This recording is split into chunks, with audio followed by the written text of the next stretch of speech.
ایک گاؤں میں ایک بلی رہتی تھی جس کا نام چنبیلی تھا۔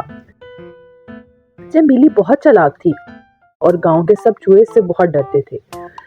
چنبیلی ہر وقت کسی نہ کسی چوہے کو پکڑنے کا منصوبہ بناتی رہتی تھی، لیکن ایک چوہا مٹھو اس کی چالاکیوں کا ہمیشہ توڑ نکال لیتا تھا۔ ایک دن چنبیلی نے سوچا، یہ مٹھو ہر بار میرے ہاتھ سے بچ جاتا ہے، اب مجھے اسے پکڑنے کے لیے کوئی زبردست ترکیب لگانی ہوگی۔ چنبیلی نے ایک بڑا کاغذ لیا اور اس پر لکھا، تمام چوہوں کے لیے دعوت، ایک بڑی تقریب رکھی جا رہی ہے جہاں سب کو بہت سارا پنیر اور بسکٹ ملے گا۔ چنبیلی نے کاغذ گاؤں کے ہر کونے میں لگا دیا۔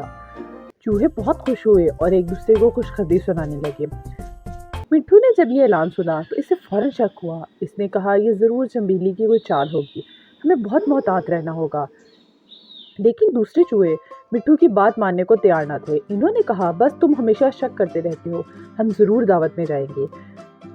دعوت والے دن چنبیلی نے ایک بڑی میز پر پنیر اور بسکٹ رکھ دیا، لیکن اس نے پنیر کے نیچے ایک جال لگا رکھا تھا تاکہ جو چوہا پنیر کھانے آئے وہ جال میں پھنس جائے۔ سب چوہے خوشی خوشی دعوت میں پہنچے، لیکن مٹھو نے دور سے ہی سب کچھ دیکھا اور ایک ترکیب سوچی۔ اس نے جھاڑیوں کے پیچھے جا کر ایک لمبی شاخ لی اور پنیر کو دھکا دیا۔ جیسے ہی پنیر نیچے گرا، جال چنبیلی کے اوپر گر گیا۔ چنبیلی حیران رہ گئی اور غصے سے بولی، یہ کس نے کیا؟ مٹھو ہنستے ہوئے بولا، چنبیلی، تمہاری چالاکی میرے سامنے نہیں چل سکتی۔